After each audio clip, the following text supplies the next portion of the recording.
So, a way to understand alienated children is to think of parental alienation as a type of psychological tumor that impacts the cognitive functioning in their brains and the emotional wiring to their hearts.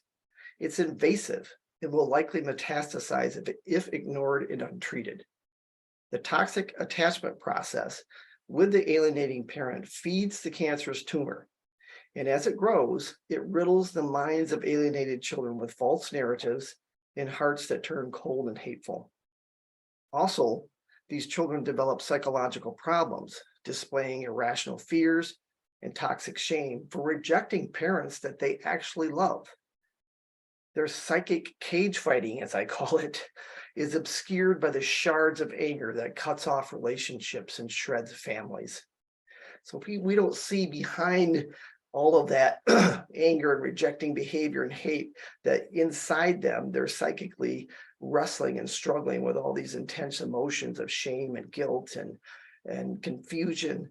But they don't articulate that and tell you about that. All you see is the behavior.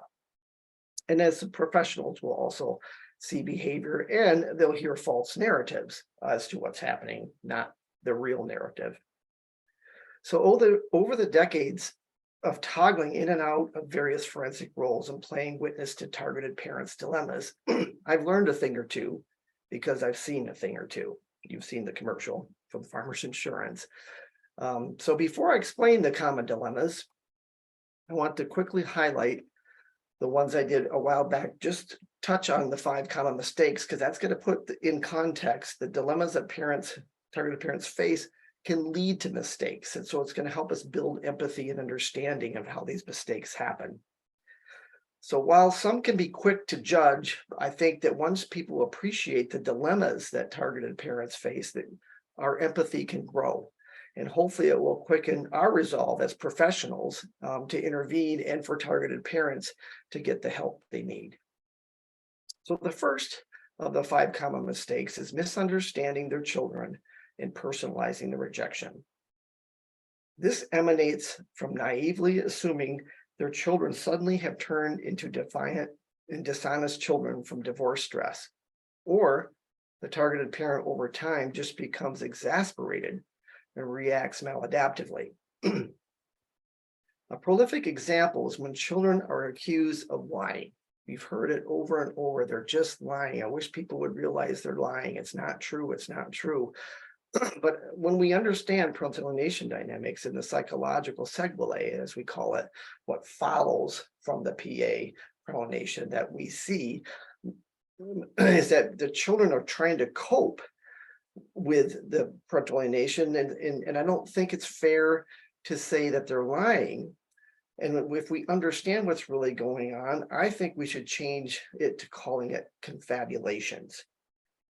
In confabulations and parental alienation are the generation of untruths and false memories without the intention of deception, but to cope with the psychological abuse. We tend to use in the psychological field confabulations for people who have traumatic head injuries or some type of amnesia, and they have memory deficits or they having trouble cognitively. And so they start manufacturing or confabulating, they say, about when they're asked questions about things as a way to protect themselves from feeling the shame and guilt of not having proper memory or cognitive functioning. And the intention for them is to not lie, but it is to avoid feeling the shame and guilt and trying to compensate. And I think that's what's happening with children in parental alienation. They don't have the intention of deceiving, but they're coping with the psychological abuse. And so they're adopting these false narratives and untruths. And we will call them confabulations rather than lying.